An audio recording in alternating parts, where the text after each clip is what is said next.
Sure. So, for those of you who are watching, Acts 17 and 26. The other one, Bernice, is God has no respect of person.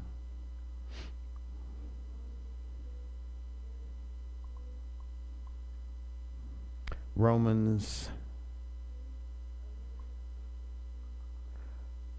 2 through 16.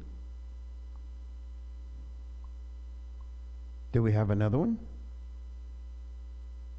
Oh, that was it. If so, you can give it to me later. This at least is 2 to get started. Okay? All right. Hello. I want to welcome you into the Greenwood campus. I am your host, Reginald Campbell. We're at 210 Pansy Road, Hodges, South Carolina.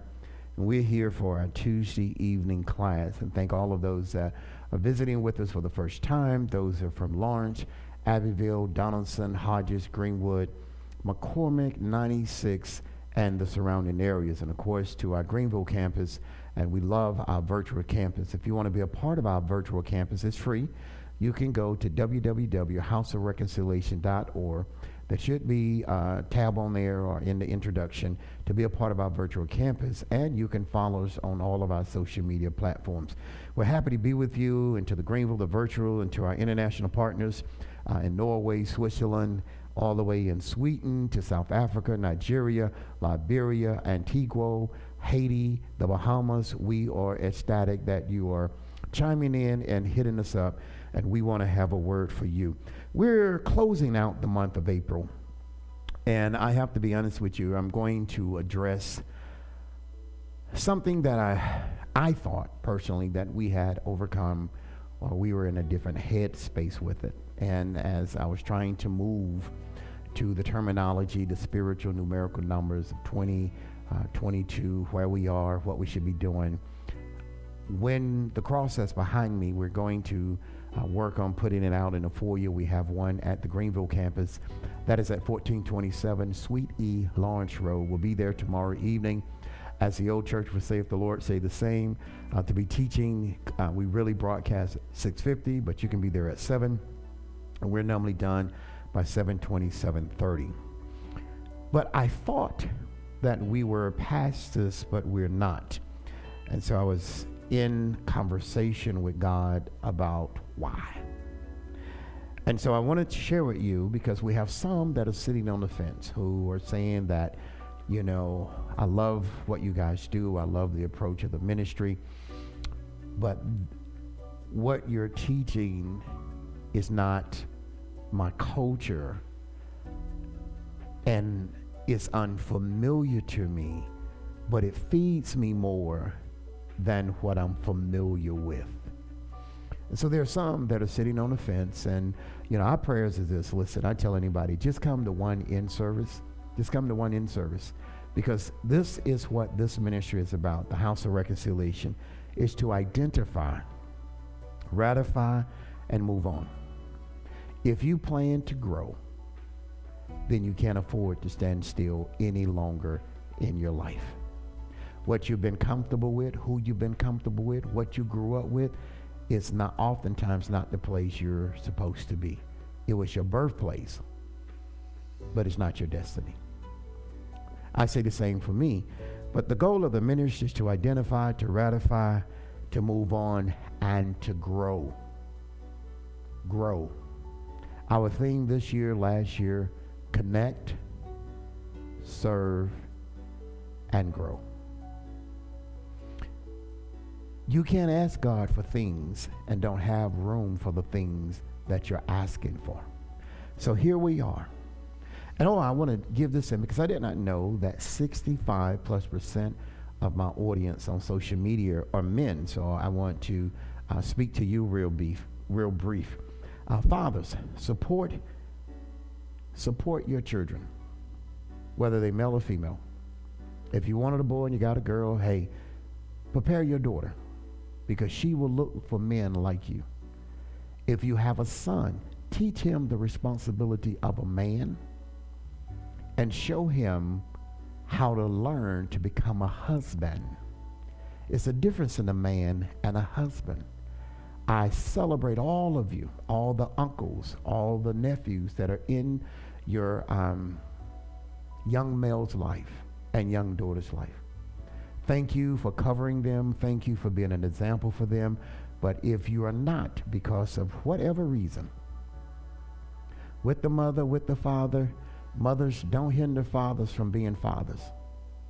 Because no matter what you want and what you think, they are always going to reach out and want to know their biological father. That's just human nature. Don't deny and don't let a female stop you from being the best father you can be. Don't look at them, don't look at him. What's in the best interest of the child? You want them to be balanced? It starts with you. To all the aunts who are supporting these young little pretty girls that are going to these pageantries and doing all these things, hey, keep supporting them. Keep and encourage them. Keep being a rock for them to listen and to learn. And if all, be the example. Okay? Because it truly takes a village to raise a child. So just wanted to give you a shout out. I was stunned. Didn't know I had 65% of men that were watching. I was doing a study, or I am doing a study, on why men don't go to church. And it was very interesting, very eye-opening. So at some point, as we move into the spring, we want to be able to do some activities that are focused on men and their relationship with God. Want to give you an insight this evening on a topic that many what have but don't like to discuss. Yes, and you just heard Sports Center, and I should have muted this. So this is what happens when you are live. So here's what we have been doing. We've been talking about God is nosy, and why is he meddling in my life? The real reason, one, is because we're prone to self-sabotage. I shared this with someone that called me earlier.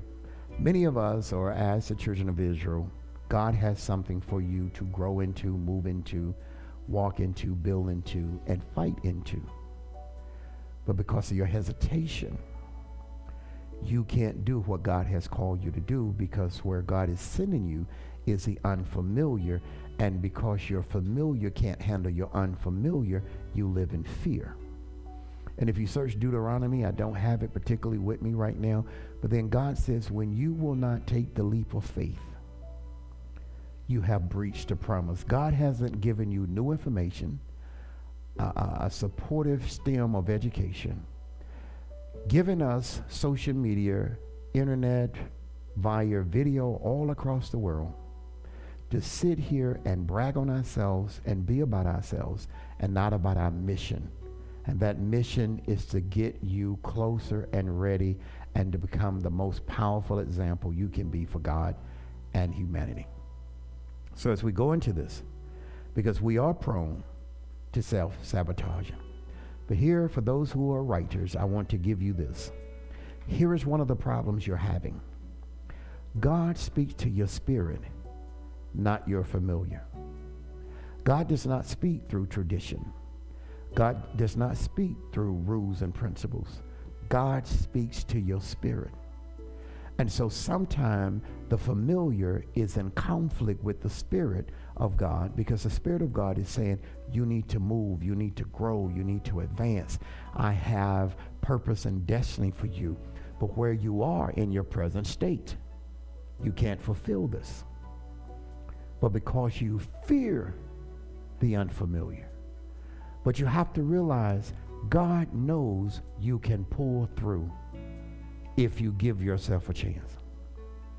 Here's where we are today. This is a topic I had addressed some years ago, but I'm back here and I want you to write self-worth.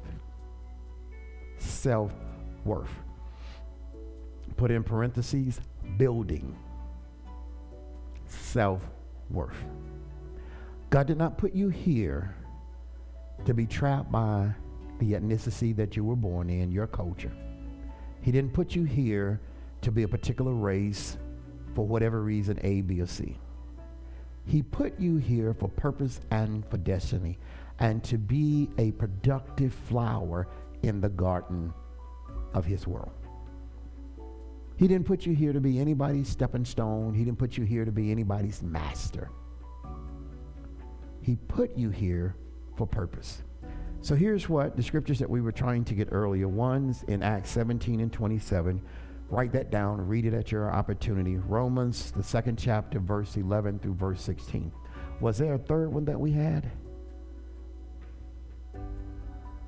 And I want you to add to those Genesis 1 and 31. Because see, here's the conflict and the issue that God has with you and I. And God saw everything that he had made, and behold, it was very good. And the evening and the morning were the 6th day. I want to know from you, why do you have a problem in the skin that you're in?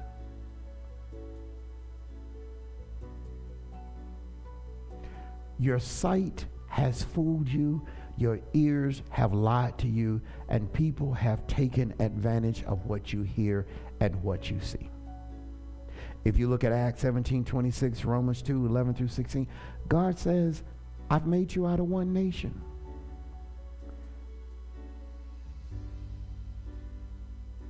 Quit expecting everyone to tell you everything. He has made of one blood all nations. People that hate you, hate your culture, hate your ethnicity, hate where you come from, that ain't nothing but brother and sister hate, because all of us are related. Do your ancestry and look it up. Why then do we not have self-worth? Because the Bible says that man looks on the outward appearance, but God looks at the heart. So here we go. I want you to write this. Don't wait for the perfect moment or the perfect time to make the next move in your life. I'll say it again. Don't wait. Don't wait for the perfect moment. Because time is something you cannot get back. Number 2, stop trying to meet everyone's expectations of you. Stop trying. You will never discover who you are by trying to please everyone else. I'll say this again. Don't wait for the perfect moment, time, or place in your life. If you have a dream, if you have a vision, if you feel like you have something that you need to do, don't hesitate. Why? You're going to spend more time in prep and preparation and gathering the ingredients and preparing it. Your prep will always outweigh the time you spend on the stage. Number 3, expect setbacks. Sometime as a scientist, what you're building in the laboratory completely blows up. But don't stop your progress. Figure out what went wrong and get back to work. Here is, I don't know if this is number 5. Here is this. The founder and pastor of this ministry, Rosa Sharon, Pentecost, was it Rosa Sharon Holiness Church or the Pentecost, whatever it was a long name. She said this: you cannot stop a bird from flying over your head, but you can stop it from building a nest. Here is what I'm saying. We can't stop thoughts. We can't stop the words that people say, what they think, how they feel. But here's what you have to do. You have to quickly evict those thoughts that are non-productive.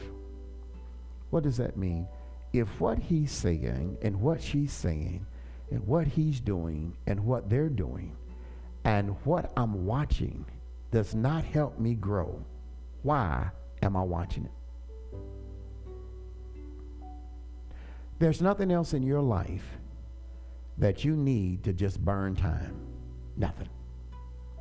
We don't have time to waste. We don't have time to give away.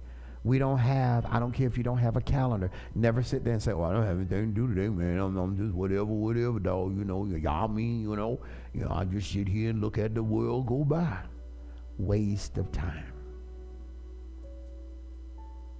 Don't let these things, because people will deposit into you, and it becomes a fungus, a parasite, and a bacteria, and it will overrule what you're trying to do in your life.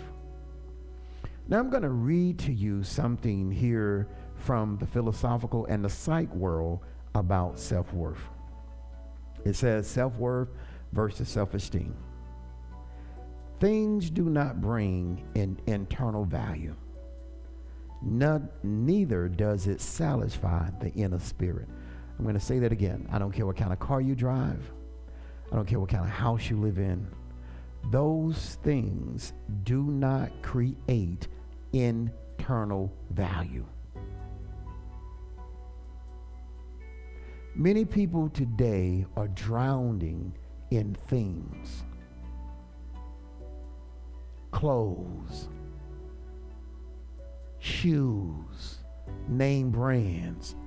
Some people would not put on anything generic. I think the shirt I got on, I don't even know the name of it. But some people are so name brand driven because they think it brings them value.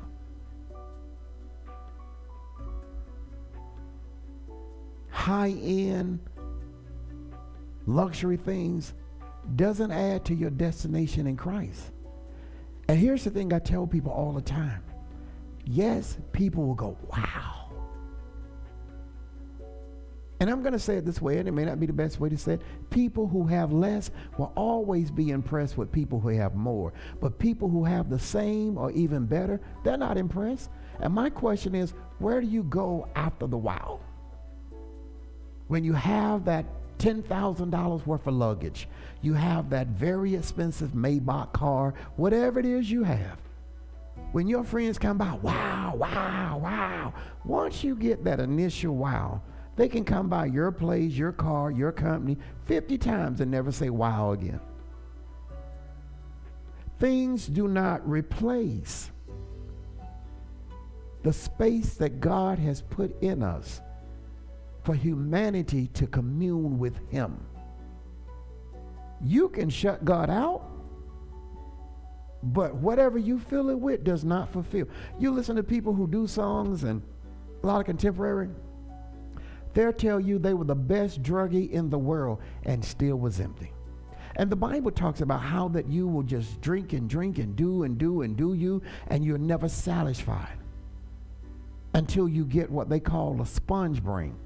Any little drink, your brain will be wet. They call it wet brain. You can get so high, you don't even feel high when you're high.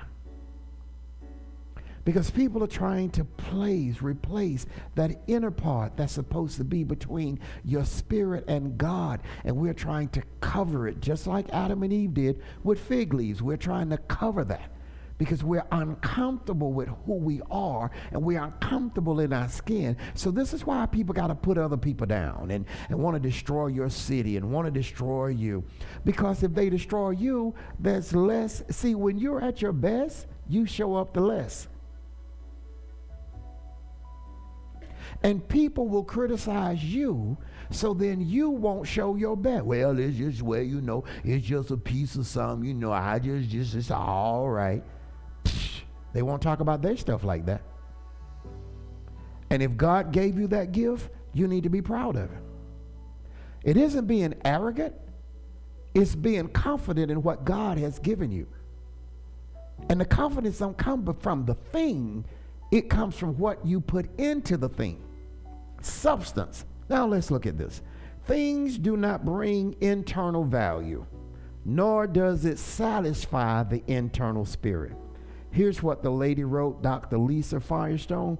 Although self-worth is often used as a synonym for self-esteem, believes that self-worth should be less about measuring yourself based on external action. I need to read that again. Dr. Lisa Firestone says, although self-worth is often used as a synonym for self-esteem, believes that self-worth should not be less about measuring yourself based on external actions and more about valuing your innate worth as a person. My question when I looked at some of the things that were being posted, a lot of them dealt with self-doubt. And so for those who have right now a parasite of self-doubt, a spirit of you're not worthy, I want you to read on a continuous basis Acts 17 and 26, Romans 2, 11 through 16, and the other one was Genesis 1 and 31. I want you to read it. I want you to show me where God put you down and where God said this particular person, this particular race is better than you. I want you to find it. When he died for humanity. Now what you've seen, and we were discussing it in the back, and I said this years ago, 99% of what you see is not right.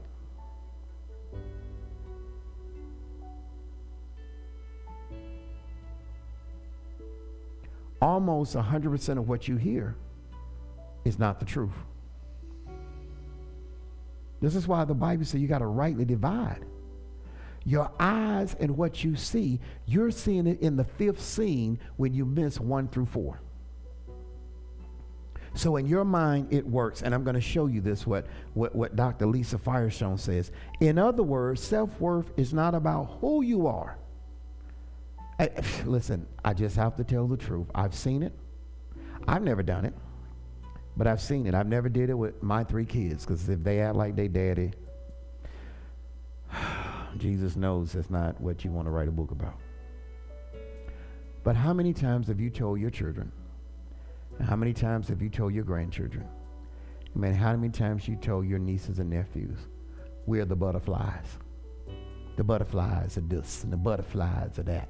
And you are this and you are that.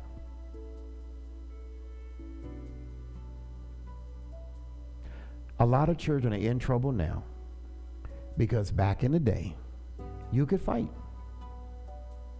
You could have a little falling out at the street, at the bus stop, in the community, on your bicycles. You do that now, here come the police.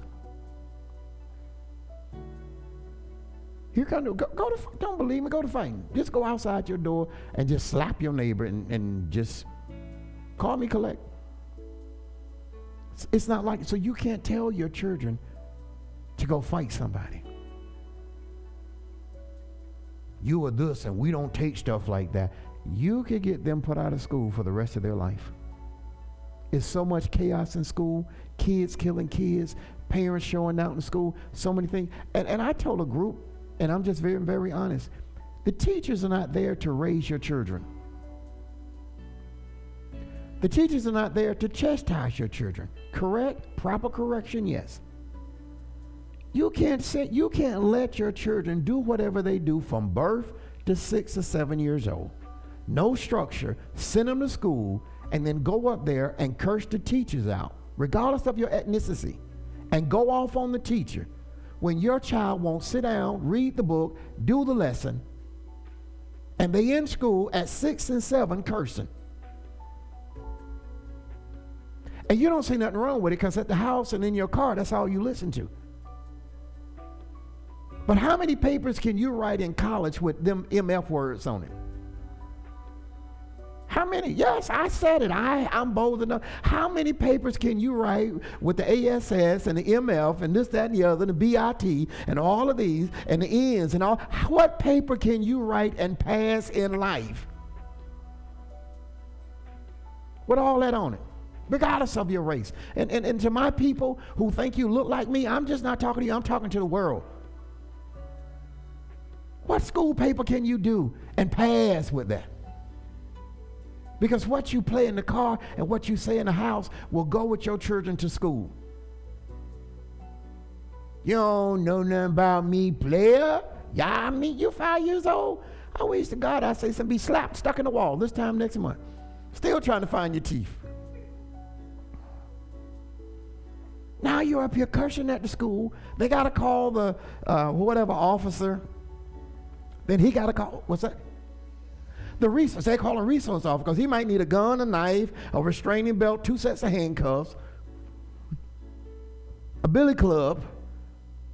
Because what you do at the house, that's at the house. You shouldn't prepare your kids to go out here and they just saying anything to people. It's like communities have lost the respect. So, and I just want to know one thing. What's the future of that child? And I'm going to look you in the face. What's your future? Go stand up to a judge. I've been before a judge. Go up there cursing in the courthouse. I've been there. Oh, I've been there with my son when I chastised him. And of course, somebody want to tell on you. I told the judge, I looked him in the face, I said, listen here, judge, no disrespect.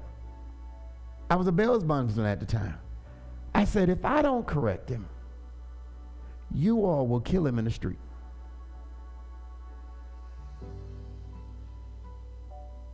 Because if words just stop them, then why does every police officer in here have mace, a billy club, 2 sets of handcuffs, 3 other sections of bullets? They didn't have tasers back then. That's how old I am. And they got guns. If everybody you say, stop. Don't do that. Calm down. How many people you know are going to do that? Because when people, the average person, get hot, they want to show out. That does not show your self-worth. Here is what it says. The first step in building self-worth is to stop comparing yourself to others and evaluating your every move. Some people are critical of everything they do. I'll say it again. This is from Dr. Lisa Firestone. The first step in building self-worth is to stop comparing yourself to others and evaluating your every move. In other words, you need to challenge your critical inner voice. You need to challenge the negativity that's in you. God has said he made you and you were good. All nations were made out of one blood. So why do you think of yourself as less? I have that for you. The critical inner voice is like a nasty coach. Remember, I was talking a few months ago about violent coaching?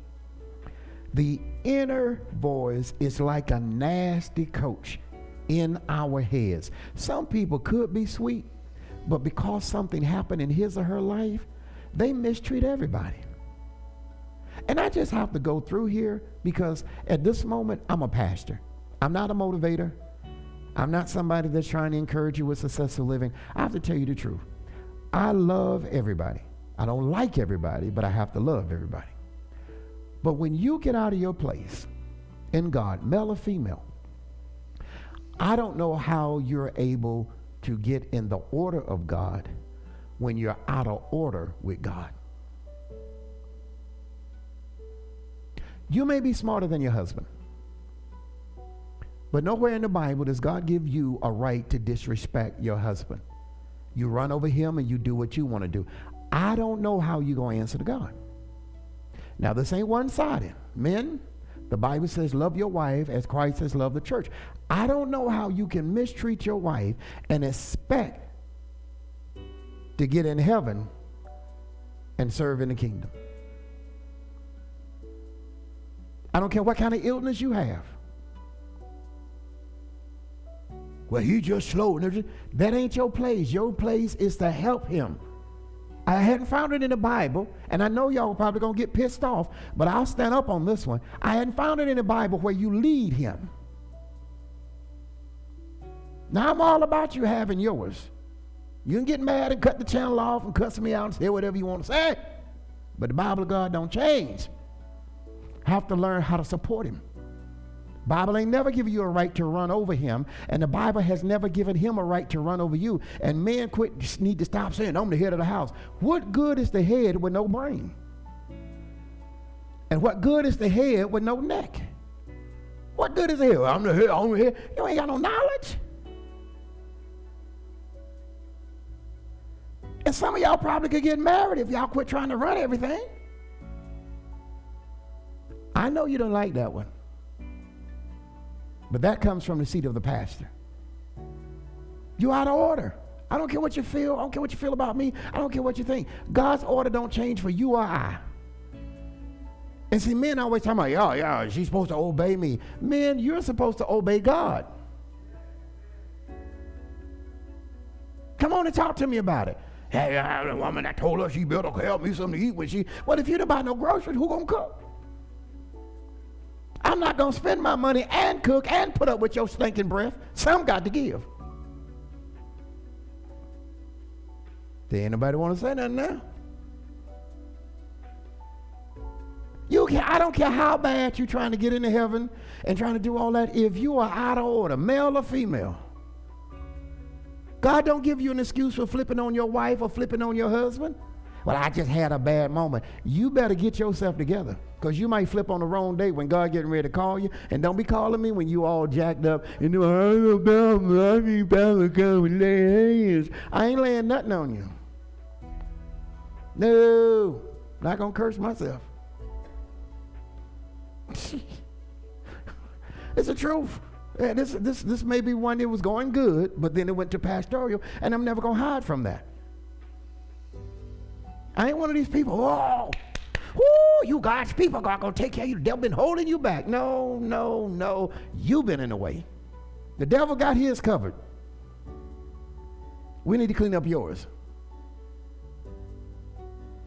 Yes, you don't own nobody.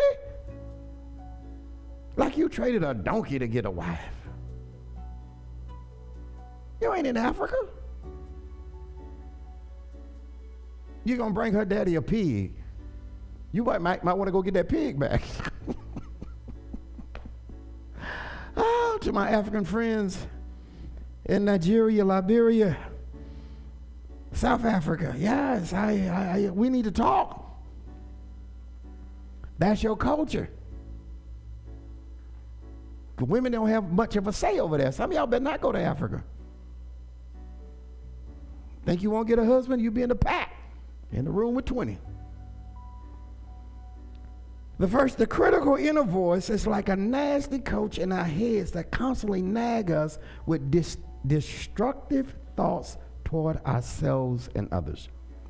You need to write, get the nasty coach out your head. Get rid of violent coaching. This eternalized dialogue of critical thoughts or inner voices undermines our sense of self-worth and even leads to self-destructive and manipulation and unadaptable behaviors, which makes us feel even worse about ourselves. Your own behavior can make you feel worse about yourself. And I'm here to let you know, we have to stop putting ourselves down, and we have to stop letting other people put us down. Here is what Dr. Lisa Firestone says. We all have a critical inner voice, violent coach, which acts like a cruel coach inside our heads that tell us we are worthless and undeserving of happiness. I'm going to say it again. Dr. Lisa Firestone says, and she's a psych, we all have a critical inner voice, which acts like a cruel coach. And I said some time ago, violent coaching inside our heads that tell us we are worthless. See, when you deem yourself worthless, it means that there's no accountability in your life and you don't want to be responsible. Here's what it said. This coach is shaped from, whoa, this is going to be deep. This type of coaching is shaped from painful childhood experiences. What you saw your mother go through is not what you sometimes should go through. That was that time, that was that culture, there was a lack of understanding, a huge lack of communication, and a lack of being taught what the roles of a man, a husband, and a wife, and a woman were. I'm going to say that again. This is from Dr. Lisa Firestone. She is a psychologist. She says, this coach is shaped from painful childhood experiences and critical attitudes we were exposed to early in life, as well as feeling our parents had about themselves. See, if you had a mother that had bouts of depression, the apple doesn't fall far from the tree. And so this is tough. If you had a father who was a man that wasn't raised by a father, didn't know what a husband was supposed to be, then he went off of what he knew. I'm going to say this, that has affected us. Your mother didn't know how to respond, and many times you're trying to implement what your mother did, and what your mother did doesn't work in this time in this culture. Let me make it real plain. Now, as the old church would say, now that I have your attention, when my parents came along, they had outhouses and no electricity. How many of you right now would have an outhouse at your house? There were times that they had to take their food and put it in the ground because they didn't have what they called then an ice box. How many of you are going outside and digging up what you put in the backyard to keep cool? What your mother did was the best she could do for her time and her culture. What your father did was the best he could do for his time and culture. And many times they didn't have good examples. They didn't have good information, and they wasn't exposed. And every one of us are infected and affected by what we saw as a child. I'll read it to you again. This coach is shaped from painful childhood experiences and critical attitudes we were exposed to early in life, as well as feeling our parents had about themselves. Your parents, your mother, your father, whatever it was, you are shaped by that.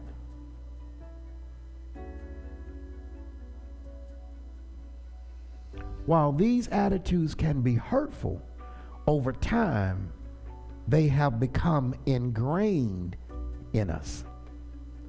This is why sometimes we can't have healthy relationships. This is why sometimes we can't agree, because we're comparing. And I know this.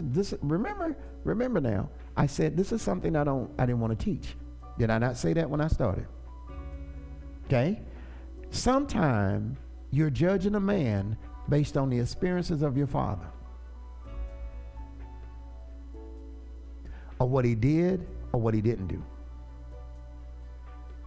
Many times you're basing the experience of a woman on what you saw your mother take and not take. And what she says, this has become ingrained in us. Your mother may have been quiet, didn't say a word, whatever your daddy said went. The person you meet may not be like that. I ain't nobody want to go with me now. And so since they're not like mama, you don't want them. Well, you hopefully you wouldn't marry your mama. Now, if you do, you need to see me in the office. I want a man like my daddy. I don't even want my only son to be like me. Oh, don't put that on nobody. No, Jesus. And I don't want my grandson to be like me.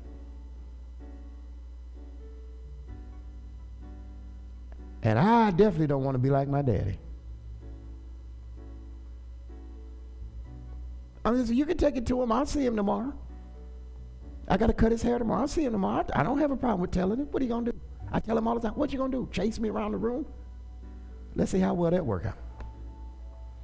This coach is shaped from a painful childhood experiences and critical attitudes we were exposed to early in life. Mothers and fathers, the founder and pastor of this church used to say, if there's no fire, no one should be raising their voice in the house. Am I right? And she used to say, every family, every household need a coating seat. She said that what they call it, a love seat. And she said, y'all need to go sit on the love seat.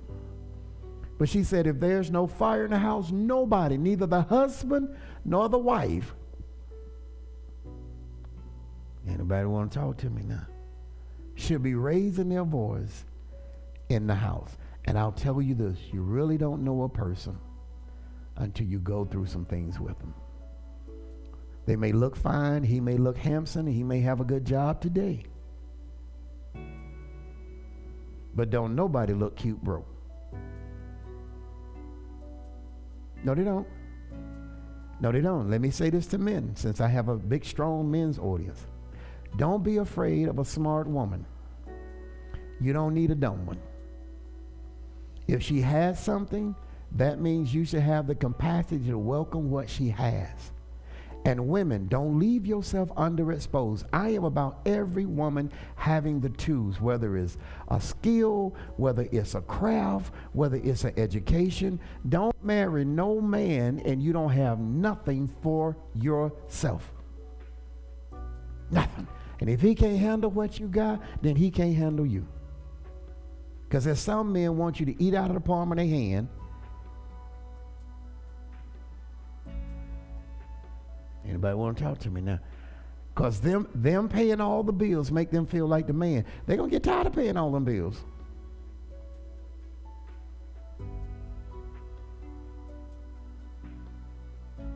Does anybody want to go with me now? Y'all can laugh, it's okay. I'm trying to help you out. Because I got a whole new prayer going on. I told you I was changing as a pastor. I want to get some men in here. I want some people, don't be telling me, I want to get married because you might miss your husband sitting up there with that old stiff neck. You better loosen up and put some pearls on and smile and fix them teeth. Because if he asks me, I'm like, you got the money? What do I need money for? I got love. Love ain't never kept nobody together. Ask Tina Turner, what love got to do with this? We got bills. Both people are better. If you look at both my wrists, one of them has a watch and the other one has a bracelet. And I always tell people this, both parties behave when both parties have something that bound them to the commitment, because romantic love ends and romantic love turns into committed love. And if you're the only one with responsibility, my brothers and sisters, male or female, you're going to get tired. You're going to get tired. Bossing your husband, at some point he's going to become unattractive.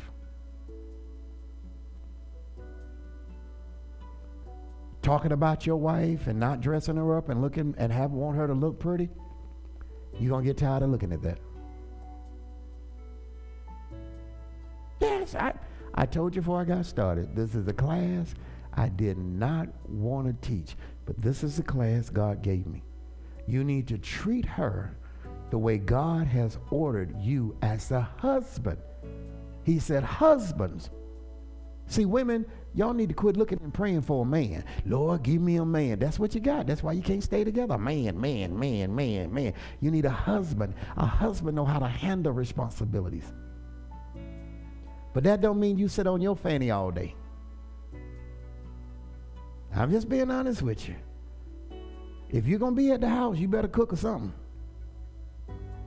And if he home, he need to cook. And I want to talk to him I know there's some daddies, I see it all the time. Oh, I'm an in-home father. I ain't mad at you.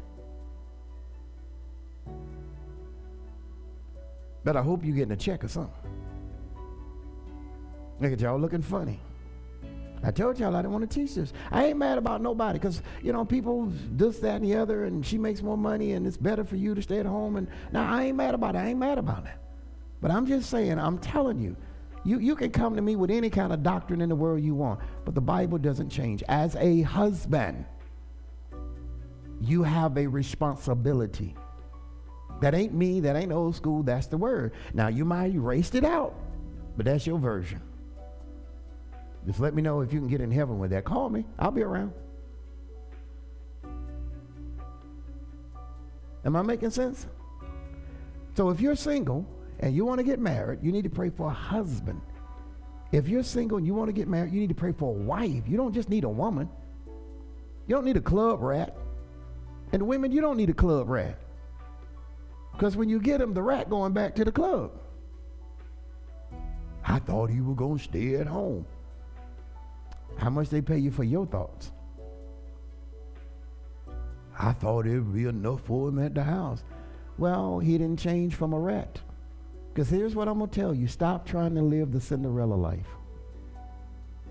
Your life is not about events.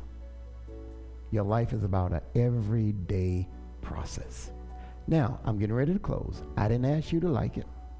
I didn't ask for your approval. And I'm certainly not asking for your opinion.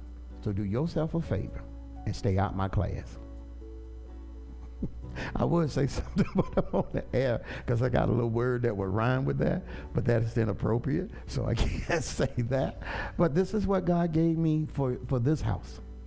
And for anybody that is watching, I love you, but we all have been called to accountability and responsibility.